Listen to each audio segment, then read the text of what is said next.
Welcome to Community Conversations. Today I've got the pleasure of having Dr. Kim Duramo on with us. Kim Duramo is a physician. She's also created the American Institute of Mind Body Medicine and a leading author as well. So welcome, Kim. And today we're going to be talking about allowing yourself to heal. So before we go into that, though, I'll welcome you, Kim, and get you to share a little bit about yourself and why people should listen to you, why people around the world are connecting with you now and really coming to you for guidance. Thank you. Yeah, there are it's a lot of things that are happening right now. People are really ready to awaken to understand what makes us heal, as opposed to just what kills disease or what, keeps us from dying. And for myself, I've always been really intuitive, able to read the body, able to read energy. I was so inspired to go to medical school, become a doctor, learn about the inner workings of the body, and really make a difference in the world. But once I got there, it was really all about, here's the way you're supposed to do it, and it was a very limited way of seeing the body. So I kind of knew I would take this and make it my own, that it's my responsibility as a doctor to look at, to advocate for my patients and look at what actually makes us heal. There's so many people with severe chronic illness who don't know what's going on. They're not healing. We don't really have much to offer them in conventional medicine. But, and so people just think, well, I guess I just have to live with this. And that's what most doctors are taught to believe. But that's not true at all, as you know. And it's been sort of my mission in medicine to bring this change and to bring this message that there's more to the body than what we've been taught. Then there's more that's possible for us. So, my journey has been pretty interesting because I learned osteopathic medicine as well. So, how the body heals itself, how the mind and body are connected. And then my residency training was in emergency medicine, which is trauma, critical care medicine, like super allopathic. But somehow it all has fit together for what I'm here to do, which is really change the face of medicine and help people understand that there's so much more going on than what we've been conventionally thinking. Yeah, I love that. And, I feel it's great, that you've got that background in medicine. So you're able to look at both sides and see, okay, there is so much more to it than just the allopathic way or even just the natural way. I feel there's a good combination of both. However, the natural way is always, I feel, the first point of call. But when we're talking about allowing yourself to heal, when you're sharing that with your patients or even in your journey, how would you describe that to people? Well, so it basically comes from my own journey because I learned all about mind body medicine for years and years and years during medical school. On top of what I was learning, I understood that the mind and body are connected, that everything's in a constant communication, that our thoughts and beliefs have an effect cellularly, have an effect in our genetic expression and our DNA. But I didn't know, what do I actually do with that? How do I ignite that? So when I actually developed a really severe illness, I had like this obscure pain syndrome, chronic fatigue. No one knew what was going on. A lot of the people I saw, the doctors I saw, said, hey, it's in your head. Here's some Wellbutrin. Why don't you try an antidepressant? And then some of them would kind of investigate further, like, wait a minute, maybe you have a weird infectious disease. And then the infectious disease guy sent me to the allergist and said, I think you have allergies. And it ended up that the allergist diagnosed me with a rare form of a severe autoimmune disorder. Then, he told me, you're going to have to do this and do that and all these changes. You'll never run again. You have to take all these medications for the rest of your life. And I thought, I know this is not true for me. So the harder I tried to heal myself, the worse I became. But then when I landed on this like diagnosis and that treatment, that didn't feel right either. And that was really when like a massive awakening happened. And I realized I'm trying to heal myself because there's a problem I got to fix. I didn't understand that I could allow the health to flow through my body, that I could release everything I thought about who I was, how I was supposed to be. I got to work hard and improve and overcome and make it happen and heal myself, that all of that was actually suppressing my health. So that experience was in, I think my second year of medical school. And that was such a profound aha experience, because within a really short time, like days, all of my symptoms resolved completely. Really? Yeah, my labs That's a, returned to normal. I no longer had the severe pain. It was massive change, and like the spasms and joint pain and all of that resolved. And it wasn't because like I finally figured it out. It was really because I finally started to listen and ask, what's right about this I'm not getting? I had been asking, what's wrong with me? What's wrong with me? What's wrong with me? But when I started asking, okay, body, what do we got here? What do you need from me? I let go of everything, what's going on, and started to look at what's right about this that I'm not getting. And that's when I was really able to receive wisdom, awareness, clarity. It was all right there. I love that. Yeah, I love that. It's I've experienced that myself, and there's a lot of people that I see that have gone through that as well. And what I loved about that is it's just changing the language around it, isn't it? It's not about what's wrong with you, it's about what's right with me. And as soon as we change that language, it shifts the thought pattern, shifts the beliefs, and it shifts how we connect and communicate with our body. It's a hard thing to do when you feel like, oh, screw you, you're telling me there's not something wrong with me. There is something wrong with me. So I encounter lots of people who are still in that space where it's like they think someone's taking something away from them. Or the other bigger thing is making them wrong, making ourselves wrong, that you're like, well, you're telling me it's my fault. And it's not that. It wasn't my fault, but it was my responsibility to allow a change, my responsibility to look at what inner, because it's subconscious. It's not your fault. How could it be your fault? But if there's this unseen subconscious program that was like, for me, overcome, work harder, push, that was actually breaking me down, then it's my responsibility to open and be willing to look.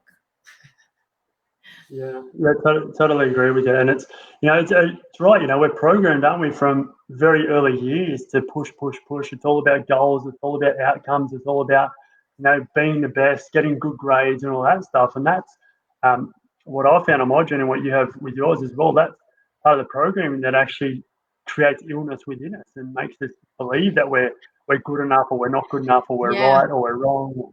I'm not good enough. It's a big thing, that I'm not good enough. And then there's like three main things I found, which, I had seen lots of patients in my clinic when I started as an osteopathic student. I did a fellowship to learn and worked in the clinic. And so one of them was I'm not enough. I've got to overcome, push. I'm not going to let this get me down. I'm going to be positive. And then the second one was, oh, like I feel buried. Life is happening to me. Why is this happening to me? I can't get a break. I got this and then that happened. I got that and then this happened. And that doctor told me this. And it's like I'm being wronged. All these people let me down. So it's kind of like a victim. Life is happening to me. And then the third construct was more around, oh, I'm so sorry that I'm taking up your time, and I just want to get better so I can help people. But it's like, I'm not worthy. So there's the overcome, battle the body. There's the victim, and there's the undeserving. And those are kind of the three main core things we all carry around to some level. It's like, I'm not good enough.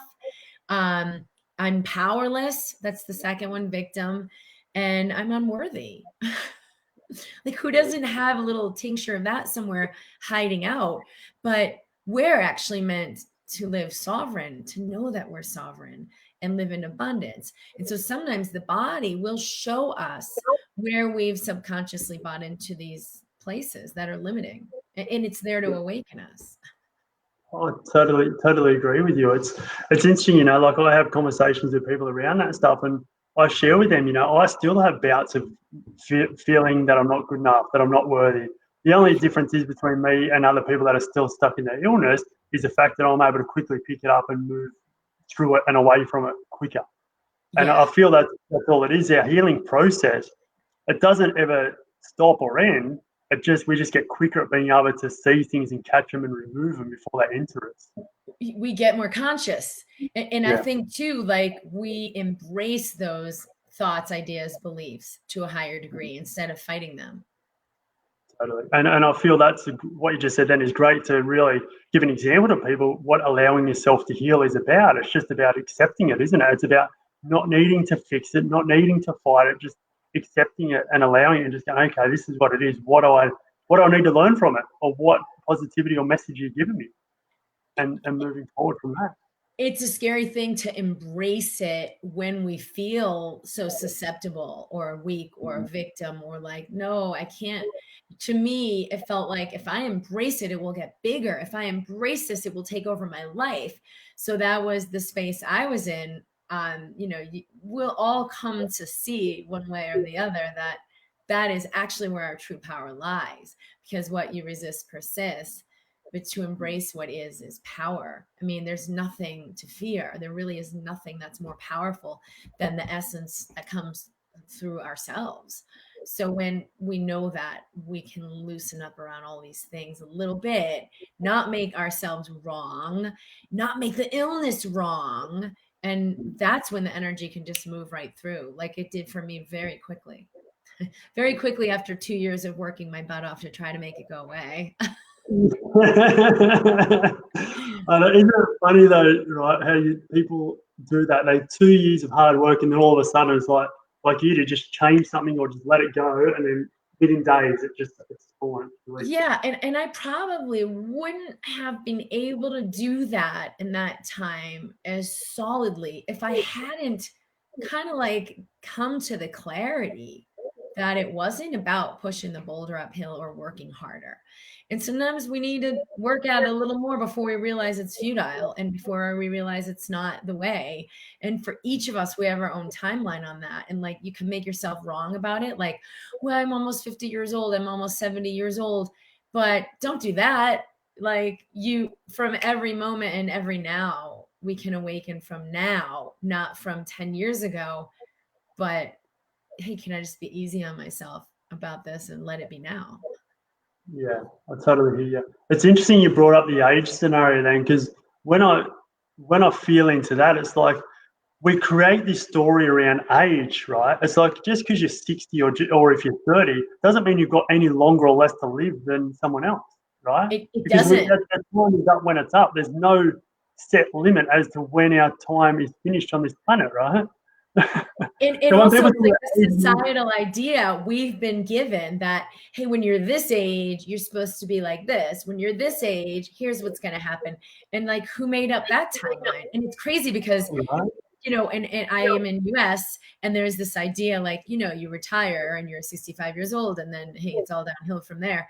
And that isn't at all the plan for me. Like, and for a lot of people who have so much life and so much passion, if you're doing work you're passionate about, it feeds you, it fuels you, it keeps you young. And science has shown this. So why buy into that idea of like, well, once you get to retire and then just dry up and hopefully I have enough money to last the rest of my life. Like, what? You can continue to be like productive and fruitful and abundant and contribute in major ways. Actually, the older you get, the more you have to contribute. Oh, totally agree. Is it retirement in itself is an interesting story and timeline for me as well. It's like why when you're doing something you love and you just got inspiration and joy, there is no retirement. Now, like I look at someone like Dr. Dwyer, yeah, and Dr. Dwyer, and he just went to his past, right? Because he was just so inspired and connected and loving what he was doing. And there's so many other people out there. There is of a human being, right? Yeah. Yeah. Well, and there are a lot of people like in their 60s who've come to work with me who start out thinking like, what am I thinking? But I know I have this other path and this other possibility of starting something new. And I've seen them do these extraordinary things and like live a whole new life starting at 60. Okay, it's never too late. And you'll only get younger when you do start tuning into your true passion and living it. totally agree. Totally agree. So then, for people watching, then, if you had sort of one major thing from that they could do to allow themselves to heal and step out of being in the victim or being in the pain, what would that be? The thing that you mentioned about when we're aware is really the foundation of my whole practice, because our awareness, the focus of our attention, we've seen medically that where I focus on my attention in my body is going to actually create in that area of the body. So if I'm focusing in fear, oh, why do I have that pain? Oh, maybe it's cancer. It will actually create tension in that area of the body. Well, the physical tension limits, nutrients getting in, blood flow, limits waste products getting out.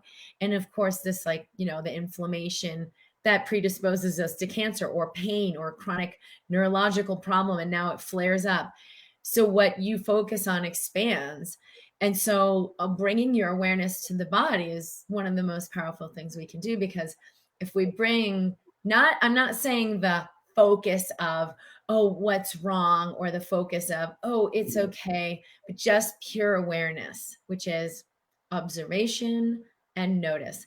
Let me notice. Let me check it out. Let me feel what I'm feeling in my body right now. So if you just did one thing and developed a practice to set your alarm and check in 3 times a day to say, I call it the ABC tool, and I'll share this with you, but that's the first part of it is awareness. Set your little alarm and it's like, oh, do a little check-in. Hey, body. Hi, how are you? How you feeling? Not from a space of, is anything wrong? The alarmist, but from a space of curiosity, observation, presence. So befriend your body and let your body know, body, you're okay. It's all right. Whatever you're feeling, let's look. And so just relax your body and breathe more fully and bring your awareness through your body. A lot of times we have our attention all up here in the head and it spins us out and we're thinking this and thinking that and checking this and checking that. I talked today in my broadcast about the reptilian brain of fight or flight, automatic programs, these conclusions, assumptions, judgments, and it's running the show and hijacks us. So we're living in fear, but that's only a tiny portion of our brain that's not even required to run the show. So if you just bring your presence all the way down to your chest, to your belly, to your hips, relax your body and just say, hey, body, how are you? That's the first step. So A. B, if we shift our breathing from the fight or flight breathing where we're tensing in the shoulders, using the neck muscles, using all these accessory muscles of respiration, we just relax that. So relax your shoulders and your breath will automatically come lower into the lung field and deeper into the abdomen. So you're actually moving through the abdomen with each breath. The diaphragm presses down, the lungs fill, and your abdomen gets a little squeegee of releasing all the lymph fluids. There's tons of lymph fluids throughout the abdomen. And if you use this pumping mechanisms to relax your shoulders, it actually allows that cylinder effect where the diaphragm comes down and your belly balloons out when you inhale. And this is really powerfully cleansing and healing, but it also neurologically turns off fight or flight and turns on the parasympathetic nervous system, the relaxation response. So that's the second step, is just shift your breathing. And if all you do is relax your shoulders, that's a good little start. We can go much deeper into this, but just relax belly breathing. And then C is choose consciously. And now that's the part where I think most people put all the attention on, oh, I'm going to make an affirmation. I am healthy and strong, or I am wealthy and powerful. Yeah, but none of that C is going to go in if you don't have A and B. And the fact is, if you do have A and B, you ground your awareness in the body, you shift your breathing and activate the healing mechanism. C doesn't even need to happen. So where most people spend 99.9% of their time, where I was doing with self-healing, was all C, conscious choice, right? I'm going to do some EFT tapping. I'm going to, I don't know, give myself a massage, or, there's lots of choices. This is conscious choice, but you can't be conscious if you don't have the presence in your body and awareness, and you haven't shifted out of fear and into restoration and presence. Then none of the stuff that you do there really matters. I totally agree with you. I love that simplicity of it as well. It's really easy for people to be able to, I feel, connect into that and to be able to utilize that ABC method. And you're so right. People try and do everything from that conscious concentration part I talk about and feel like they're trying to shift their body through their brain, because there is a lot of stuff out there that teaches about shifting your body through your brain. But from what I've learned, and I'm sure you'll agree, you actually shift your brain through your body. So the breath Yes. work is, shifting. I love you spoke about the lymphatic system, the immune system, which is, people talk about our gut being, one of our brains. Is actually, I see it as the number one brain, because if you shift that, shift the lymphatic system, which is the most important system in the body, then you shift your brain. It's a big, big part of that, because you mentioned the gut, that we've Yeah. seen, I think it's like 80% of our biomass is our gut microbiome, meaning the bacteria that make up, that line the gut. The mass of our entire being is like mostly that. So what happens is all of those bacteria have a frequency, right? If it's like the pathogenic bad bacteria, or the candida and yeast and parasites, like that will overgrow. Or it's like healthy, robust, good bacteria that break down the food and create vitamins and nurture our body. So two opposite ends of the extreme. But the fact of the matter that I've seen is the frequency of this microbiome makes up most of the frequency of you. And because everything is dependent, we've seen scientifically, on your energetic frequency, like how you think, how you feel emotionally, and every choice you make. This is actually a very essential point to look at, is what's going on in the gut microbiome. Now, I know a lot of people who try to micromanage the gut microbiome, or got to do this diet and make this, get rid of the candida. And that's really beautiful. But if you aren't shifting your consciousness, your body's still feeding the bad bacteria. It's actually, they're going to still grow and thrive because you're a host for that. So some of the things I've seen that we talked about are like the battling the body, I'm a victim, nothing's working out for me, I have to work so hard. Those consciousnesses or belief systems actually make us a host for those bad bacteria, and then it propagates itself because we feel bad, and then we're trying to get rid of that, but it has to start with us. And simply put, coming into a space of self-love and acceptance is exactly what does that. Yeah, I totally agree with you. It's interesting, talking about that with the bacteria. I love you brought up bacteria, because a lot of people look at bacteria as it's not healthy for the body, but our body actually needs it to help break down and digest and process energies and food, and the energies from foods and stuff. It's like highly important for our gut and our health system.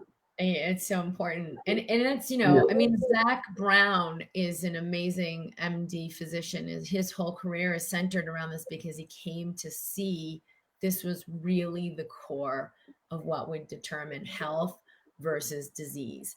And he is taking a different approach at it than what I'm doing, but really looking at the same thing. And he's looking at, how do we nurture the earth, the soil, the food, so we're nurturing our gut microbiome and we can be healthy. And I've looked at how can we hold the consciousness that allows the thriving of the healthy gut microbiome, and the thriving of ourselves, our cells, and our, even our DNA expression is part of that. So this is a major key. Yeah, I totally agree. I'm a big believer, and I'm talking about all the time. We need to look at both. You said that gentleman with the physical elements of the food, but then you've got the energetic and the conscious elements as well. We need to look at both and be focusing on both, and even the consciousness of food and the consciousness of ourselves. We're all interconnected, right? So it's assuring that we're when we raise our consciousness, automatically we're connecting and attracted to raise consciousness within our foods anyway. So we just focus on ourselves and shift ourselves. It allows everything else around us to shift. And when you're talking about the bacteria and people on the diet, when they're vibrating at that low frequency, that low consciousness, while they believe they're being healthy and eating healthy, they're only going to be drawing in the health and frequency of the food that is connected to their body. So, what you're doing, the first step that everyone should be looking at is that raising their consciousness, raising their Yeah. frequency, allowing Yeah. themselves to heal, knowing that the physical aspect will flow and follow from that. And I think the most important thing when we say like what our focus is, for me to remember that I'm powerful. That's like the most important awareness I can possibly have. Because, well, first of all, we've seen how powerfully this shifts your electromagnetics through your body, which is the most powerful part of what determines your health. So, like your energy frequency. It shifts what's happening cellularly, all the signals and communications, all of the physiology changes. And it shifts what's happening in your like cellular expression, whether those cells are robust, happy, healthy cells or they're diseased or cancerous cells. And so when I remember like whatever is happening, is happening for me, not to me, and that as I witness, bring my presence, awareness, shift my breathing, conscious choice, that it is so freaking powerful that it can allow everything to transmute. When I remember that, I'm unstoppable. But what happens is there's doubt and there's fear and there's like, oh no, it's not changing, it's not working. And we think it's supposed to shift in 10 seconds instead of 10 minutes. So we like judge it and then we go into more fear and we buy into the idea that we're powerless.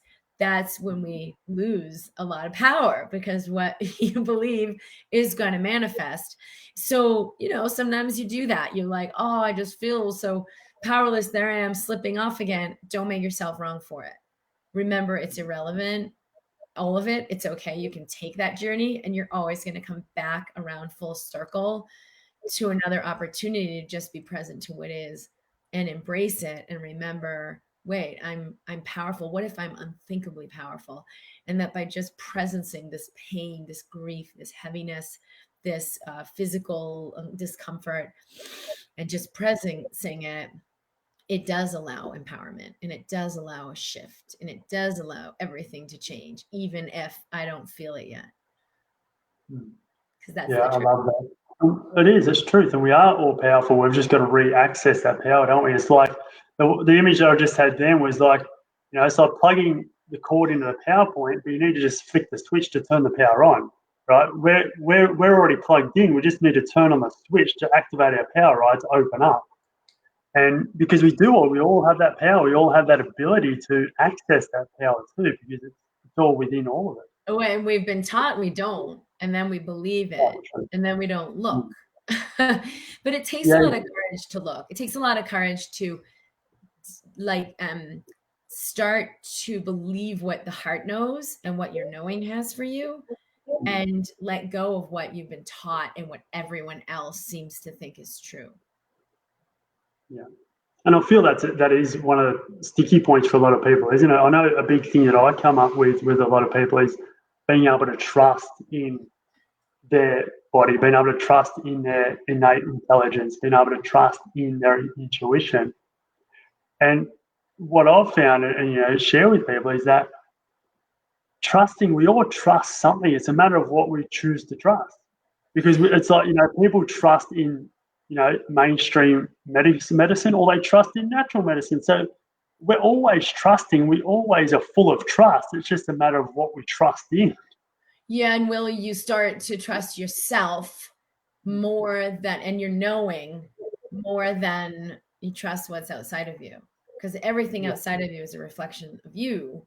So And that's why, like when I started with about how I feel it's my responsibility as a physician to know for myself, not just buy into, well, the CDC says, and so therefore it's the right way, or well, the AMA told me blah blah blah, and therefore there's nothing else that can be done. No, I want to know that I know. I want to be the one that says, I'm going to do the research, I'm going to look, I'm going to question, I'm going to wonder what else is possible. Because if it were your kid who had a disease or a problem, you would look under every stone. You wouldn't take no for an answer. You would look to advocate for your child. So that's how I'm willing to advocate for my patient. That's who I'm supposed to be. Like as a doctor, that's the thing. Not, well, I'm a doctor, therefore I'm a puppet to do, hey, here's the standard. And I haven't really questioned it, but I believe them. That's what most doctors are doing, which is why so many people are sick and not getting better. Because what I found as a doctor who's willing to be curious and explore outside the box is, well, there's a lot of really fascinating things out there that are making a massive difference in health. And maybe there's some hokey things out there that aren't valid. But if I don't look, I won't know. I won't know the difference. And one of the things we're taught in medical school is, not to look and not to trust. And hey, there's, a lot of quacks out there, and like a lot of the shaming of that. And then you look and you're like, let me find out for myself. And you find out, no, there's nothing quacky about this at all. This person's curing cancer. This person's curing autism. This person's reversing diabetes type 1, which most doctors will tell you literally can't be done. Well, once you see it done, shame on you for believing it anymore, because you can't just call that an outlier and bury your head. You've got to start looking at why, how did we do that? What actually happened? And how can we reliably create that again? And how can we reliably start to heal other kinds of diseases with this new approach? So we've got to begin to open our minds. And I think that that's not a strength most doctors have. I think they've been selectively accepted into the medical system because they do follow and they are obedient, and they're the A+ students who, are able to memorize and get it back out and, tell you what I learned, as opposed to the ones who are really able to think for themselves. We're not selecting for people who are creative thinkers and think for themselves. We're selecting for the obedience. And so what you usually get in a doctor is a pretty linear minded person. I think that's a big problem. Oh, huge. And the thing that I really find interesting about that, it's like a lot of, you may or may not be aware, but there was an Indian yogi by the name of Charaka, Charaka, right? And he's still now in modern medicine. He's attributed to over 200 medical procedures that he created back in yogic times just from connecting into his intuition. And the thing that I find stunning about that is they teach these practices to doctors, but they don't actually teach where it started from and how it was originally created, which was through Charaka connecting into his intuition. So they're following. We're taught the only way to get information is this deductive reasoning and empiric science and evidence-based medicine. That's not actually true. Most of the cures that have come out, penicillin included, have not come through that process at all. They've come through higher intelligence, wisdom, dream state. So much of the massive breakthroughs have come through alternate consciousness. So to say, there's only one way to let information in is very limited. And we find even like, medical intuitive, Anthony Williams is, has a very different approach to understanding disease and the body and what's going on. And, there are people healing from all kinds of things like that. And why not be willing to let information in through different pathways? The work I'm doing, you're letting in the intelligence of the heart, of the higher self, the intelligence that you truly are, not just the ideas and thoughts of the mind. And it's freaking extraordinary what I see every day. People heal from MS, people heal from thyroid disease, people heal from inflammatory bowel, Crohn's, cancer, severe chronic pain.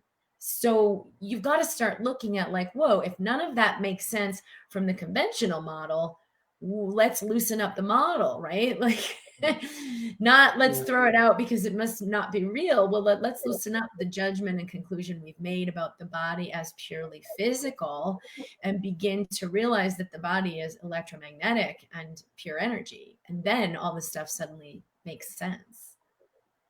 Oh, yeah, hugely. Hugely. And I feel, a lot of listeners here are in that aspect or, moving towards that aspect, understanding that as well. And, I'd share with them, and I know you're already there. It's when you get to this point, life and healing becomes easy, and um, it becomes so easy because you can have the awareness. The ABC, what you said is amazing, Kim. You can have the awareness, you can breathe, and then you can have that conscious choice to allow yourself to heal, right? Because the reality is, no one else knows our body like we know our bodies, or like our innate soul and spirit knows our body. No one else knows it like we do. So, why wouldn't we go to the direct source, which is us, to be able to heal us? And I know it's easier said than put in practice for a lot of people. But when we realise that we, as you said before, Kim, we are the power, we have all the Yeah. intelligence of our body. No one else is carrying your body but us. I think one of the big reasons we don't, and let me make a little diagram if this helps, but it's kind of like an exponential growth curve where we start to, I listen to Kim and Michael, and I'm looking at what they're talking about, and hey, let me start implementing that. And then it's like, oh, nothing's happening. Because here's like an exponential growth curve. We're like, oh, we're here at time zero. And we're like, I don't know about this. I'm doing this ABC thing. I'm still in pain. I still feel like crap. I'm still depressed. And it's like nothing. But we get, to about here. And we realize like, whoa, wait a minute. There's an inflection point. There's an acceleration. Like, oh, there's really stuff happening. Then we come out to, a little further out. And there's like this massive acceleration to like, shoom, massive change over the effort or the time that we're putting in. You and I are living more over in the space of the equation where you've had that journey where you're like, no, I don't believe it, and you're like, you find the more you have faith, the more will be revealed, and your body does begin to respond, and you see evidence. But then it just becomes a way of life where that and so you can manipulate reality. You can allow instant manifestation. You can allow life to be easy and to be fluid.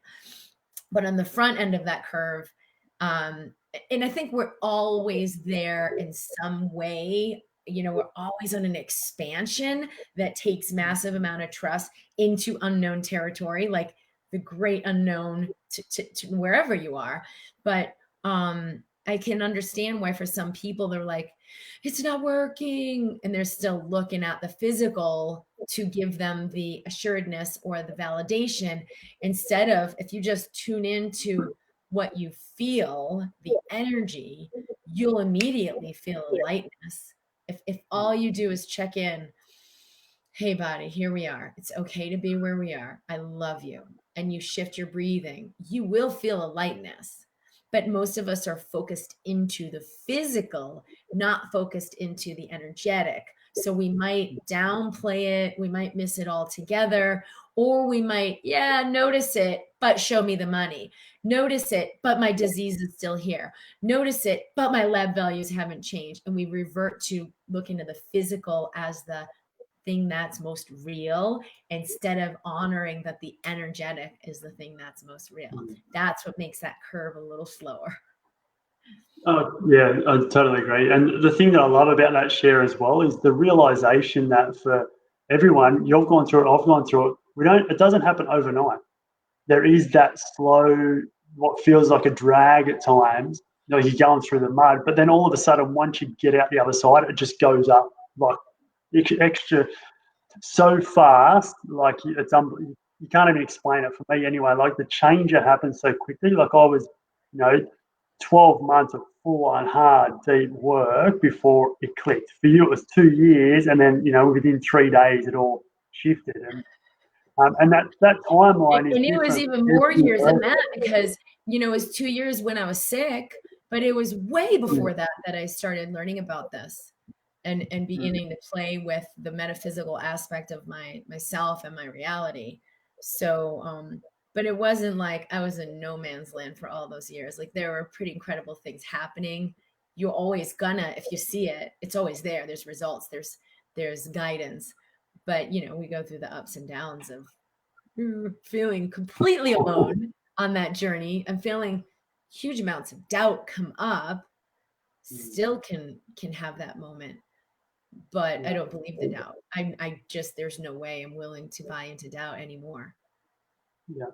And even as you said, that aloneness, I feel that's a big thing that a lot of people go through. They feel alone. They just feel like there's no one that gets them, no one that understands them. And, you know, I feel the reality that I went through and realised is, because I went through this as well, is that once you come out the other side, you realise that you're not alone physically or energetically, spiritually. And alone was just the state that you're in at that point of time.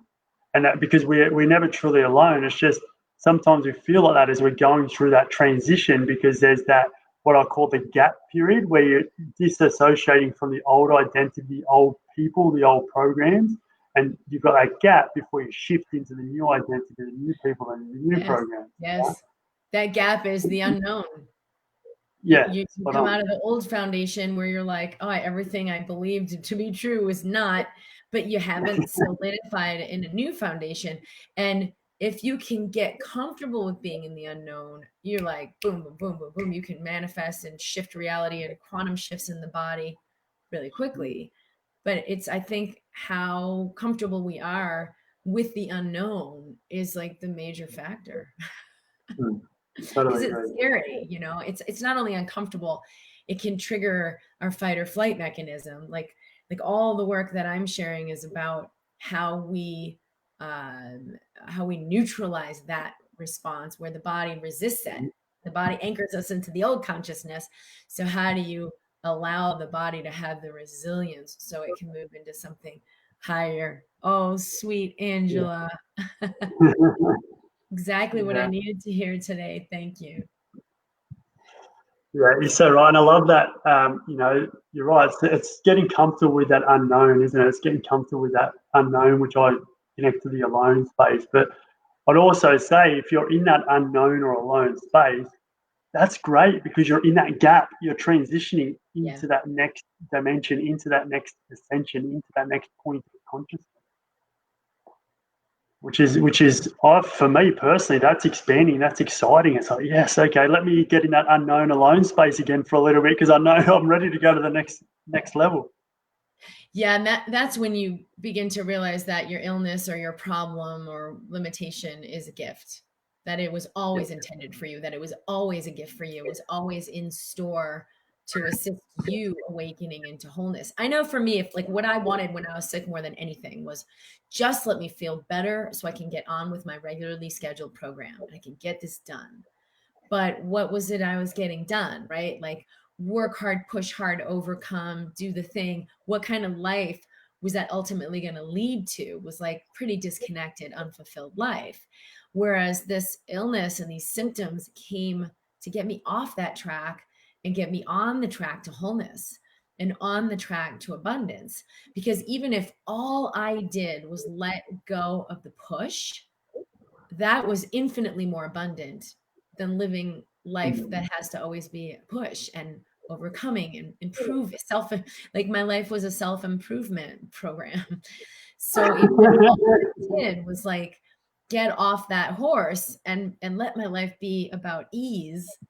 That's the freaking $1 billion life right there. Like that, I always say, my husband and I always say, we feel like the wealthiest people in the world, because the abundance we have is that we can enjoy our moment, that we can enjoy our children, that we can enjoy just relaxing into the body instead of being in the energy of there's somewhere to get, there's somewhere to go, which is just a total like carrot on the stick delusion. Oh, it's a massive illusion and delusion, isn't it? You're trying to go somewhere. I actually had a conversation with one of my team yesterday about this, and about, you know, looking at probabilities in the future around this, is specifically around money, the probability around money. And it's like, well, hold up, why look at a probability? Have you got enough money now? In reality now, yes. Okay, so why even being concerned about the future that may not even be created unless you allow it to be created? It's like, Well, you that's know, the mind. That's getting hijacked by the reptilian mind. That's mm, like survival, survival, survival. And when it hijacks us, it is completely a sabotage pattern. There's nothing beneficial about it. So yeah, you get the fight or flight mechanism that's meant to be seconds or maybe minutes, but most of us are living in that for years. And it's that our entire operating system is based in fear. So if all you did was shift out of fear into serenity, which takes a second, right? ABC, just awareness, shift your breathing, consciously choose. I choose love instead of fear, or I choose to just let myself have a moment of peace and get off that rat race for 10 seconds. That is enough to shift the whole thing cellularly, physiologically, electromagnetically, and allow a totally different reality in your body. yeah, I love it. Beautiful. Kim, before we wrap up, I'm just going to put it out there for anyone that wants to ask any questions to yourself over the next 5 minutes. So if you've got any questions, please go ahead and ask them, and Kim or I can answer those for you. That'd be amazing. Mhm. Let's Angela get some said, "Ready to interaction with shed people. And 6 years of yuck that I've had, and now is the time." yeah, I And love I that. think like the one thing I always have to remind myself is the best way to shed whatever I know is shedding is to embrace it. Every last morsel of it, because it is releasing, but it's releasing as I become neutral with it. And so I'll always embrace what's there. My program when I work with people live is called Embracing Health because of that. It's like that's the one premise. That is the power. So practice with that, Angela, and you'll keep seeing that expansion. Mm.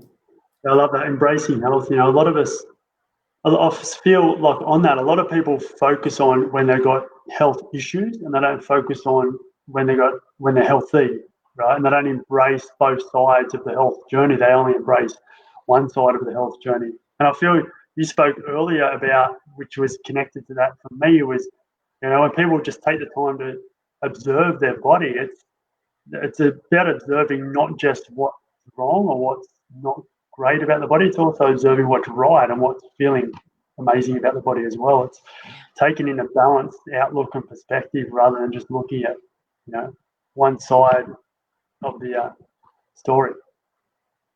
So I'm just going to. So we've got one here from Eve Mizzy for you, Kim. Do you have any suggestions on how to deal with anxiety?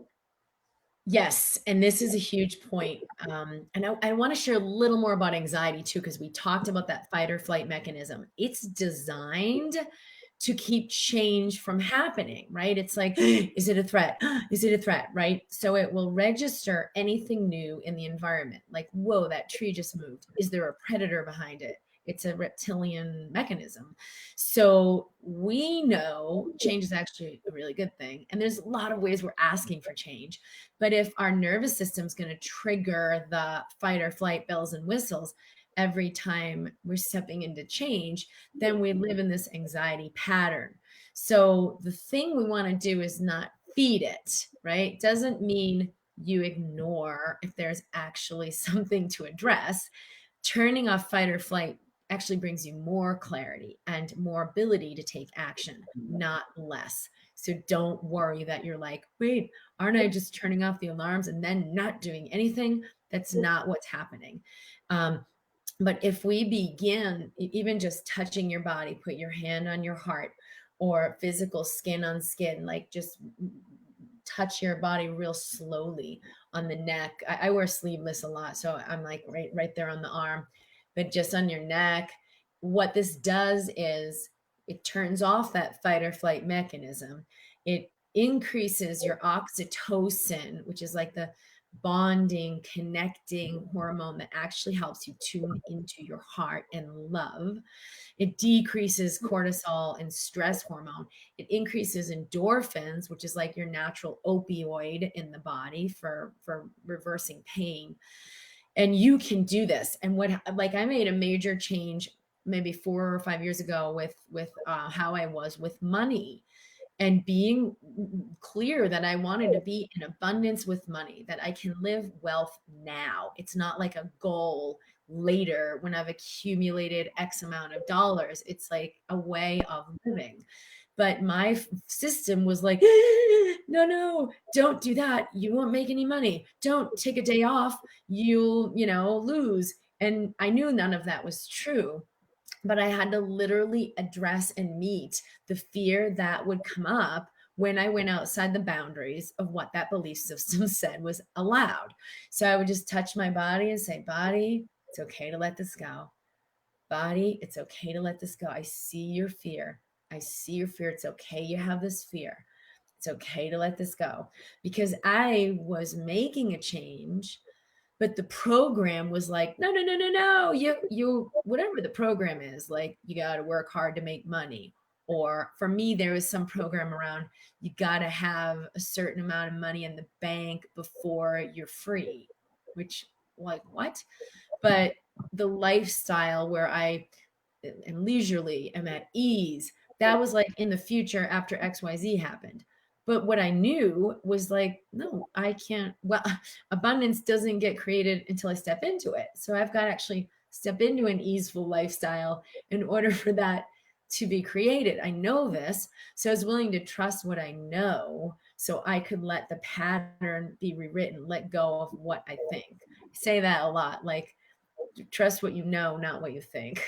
So that's just some tools to let the body integrate a new normal, a new truth, and your body can be very receptive if you meet it where you are.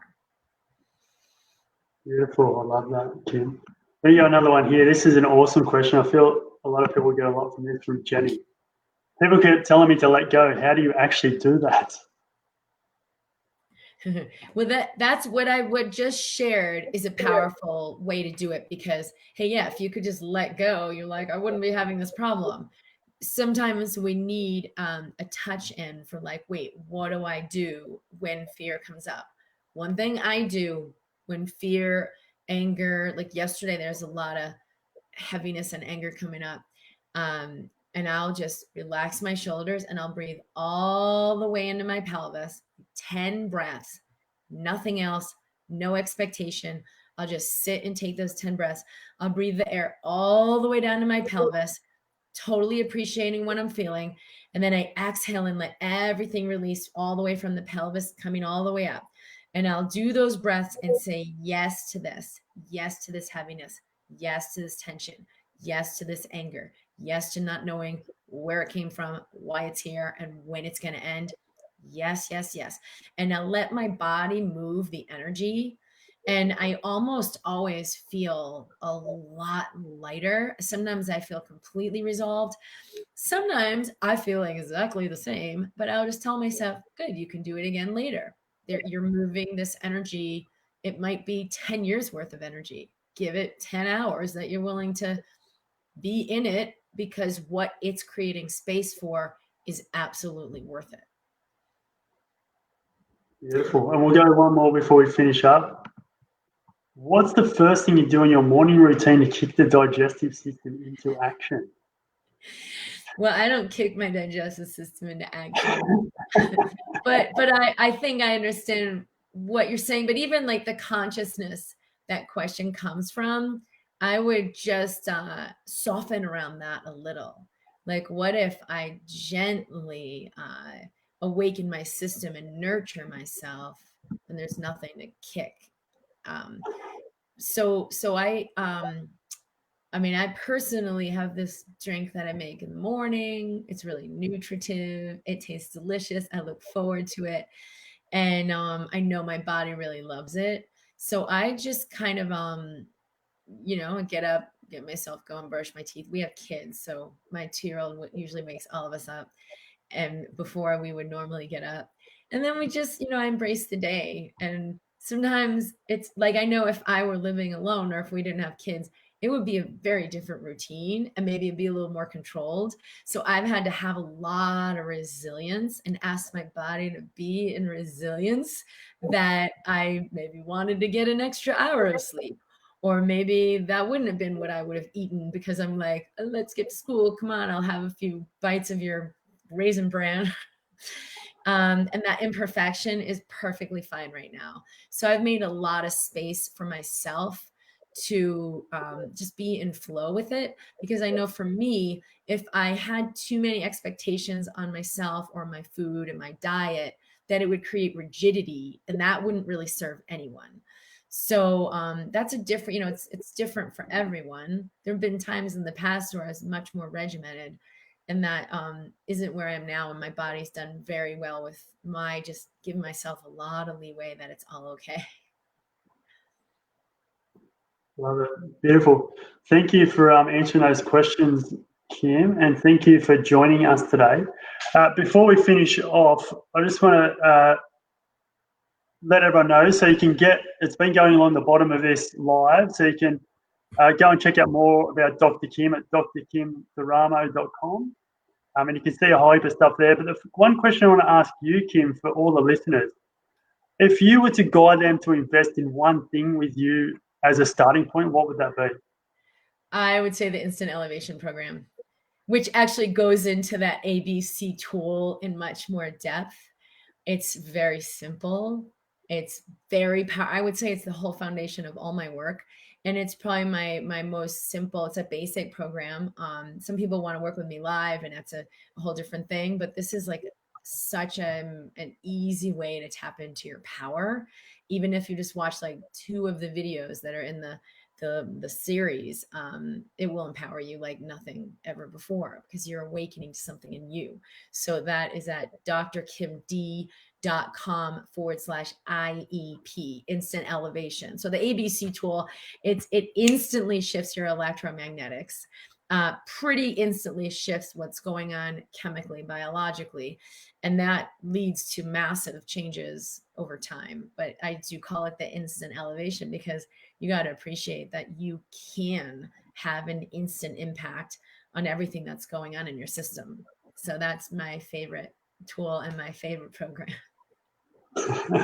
Beautiful. So, and that's available on your website, or was that on a different site? It's available on the site. It's a home study program. It's not a huge investment, but it was definitely a huge return on your investment. It's at drkimd.com/IEP. Or if you're on my main page, drkimd.com or drkimdaramo.com, either one, it will say programs on the top, or work with me. I think it says programs.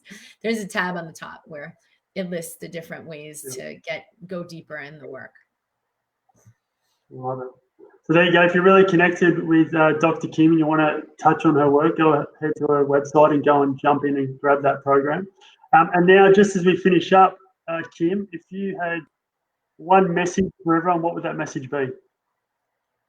That message would be trust that you really are that powerful, because the mind will tell you it's just a pipe dream. Can't be real. And then it will show you all the evidence why you're right, that it's not real. But if you refuse to believe that, you cut out for a minute. Then can we get you to share that message again? Yes. I said to trust that you really are that powerful, and that it's not just a pipe dream that's too good to be true, or why it's not, and it will give you all the evidence why it's right. But if you question that, because it's always about light, heavy, true lie. The body will not lie. The truth will always feel light. So if you just feel into, whoa, what if I really am that powerful? What if it really is okay? What if everything really is to my thoughts and ideas about it? That feels light.